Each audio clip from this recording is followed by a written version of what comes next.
De fato, o garoto Fabrício, ele foi vítima de um sequestro. Como bem falou o delegado James, ele foi levado da cidade de Teresina à cidade de Timon. Os indícios no decorrer do inquérito são muito fortes, no sentido que a última vez que o garoto foi visto com vida foi no dia do desaparecimento, no dia 24 de setembro.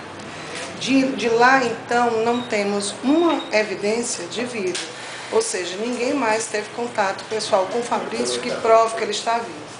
Isso não é uma afirmação de morte, certo? Isso apenas é um indício de que ele possa não estar vivo. É tanto que no relatório final a gente abre uma ressalva, né, que apesar dos indícios levarem a possível ocorrência de homicídio com ocultação de cadáver, nós da DPCA, mesmo porque a gente não quer nunca esse resultado, assim como vocês, para a gente também é difícil. A gente lida para que isso não aconteça, né? Então, mas as evidências são fortes. Eu, como delegada, afirmo para vocês que temos nos autos motivação, juro anterior, testemunhos que levam a crer isso, um possível homicídio. Como pessoa, a gente peça que isso não tenha ocorrido. E aí, como delegada e como pessoa, eu digo, as únicas pessoas que poderiam dar essa informação foram as pessoas que já estão presas, que a gente conseguiu efetuar a prisão, primeiro temporária e depois preventiva.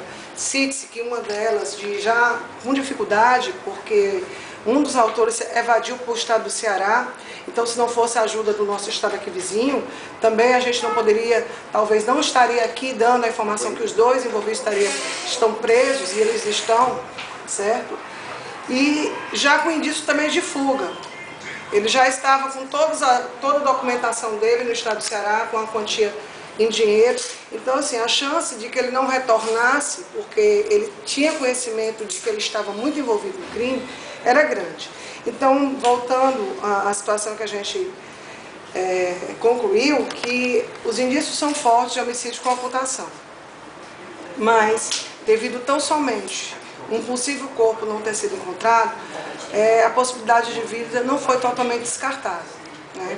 Baseado nisso, na ausência de um possível corpo. Motivação, né? delegado? Embora, volto a salientar, as únicas pessoas que podem dizer o que foi de fato, né, fizeram com o garoto, são as pessoas que estão presas, e agora eu vou falar, que se recusam a colaborar. Eles não colaboram, como desde o começo não colaboraram.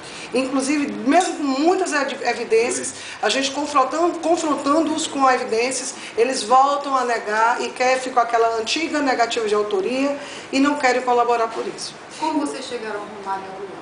São várias oitivas, como bem o delegado falou, são vários depoimentos e eles são incisivos. No sentido que a criança foi vista pela última vez na cidade de Timon, numa motocicleta, entre os dois autores.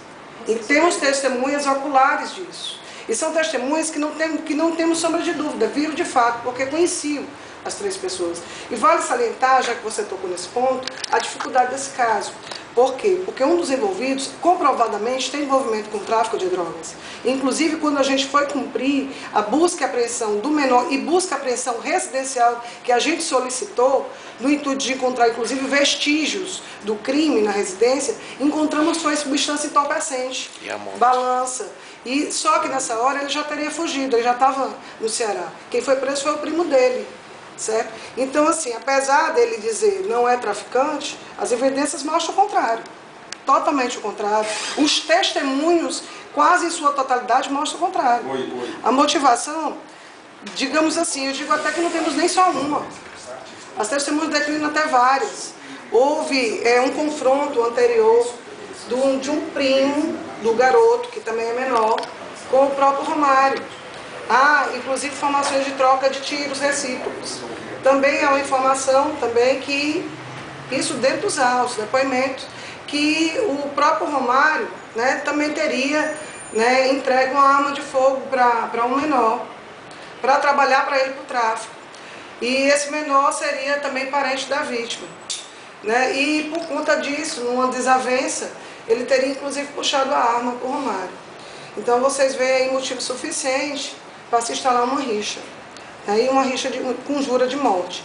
Também temos depoimentos que dizem justamente isso, que o Romário tinha mandado um recado dizendo que se não se vingasse do garoto, né, aliás, na verdade o garoto nada tinha a ver, do irmão do garoto, né, pegaria com qualquer pessoa da família dele. Então vocês estão vendo que não foi só um, dois, foram vários episódios. Então os indícios são fortes, né? Eles foram vistos com a criança pela última vez, lá então ninguém mais viu a criança, certo? E eu queria só voltar a salientar que também houve inclusive uma tentativa de burla a verdadeiro, o próprio crime em si. Porque um dos envolvidos, né, quando ainda estava solto, ainda procurou o irmão do garoto no intuito de outra testemunha, no intuito de... Que eles dissessem, né? Que eles mentissem, ocultassem a verdade e que falasse que o menor, na verdade, não teria sido sequestrado e que não estaria em poder do Romário, e que teria se afogado no rio. Só que o menor, apesar de realmente muito temeroso, falou a verdade. E é isso que eu queria lhe dizer, a dificuldade na colheita de provas, porque as pessoas temem a pessoa dos envolvidos lá na comunidade.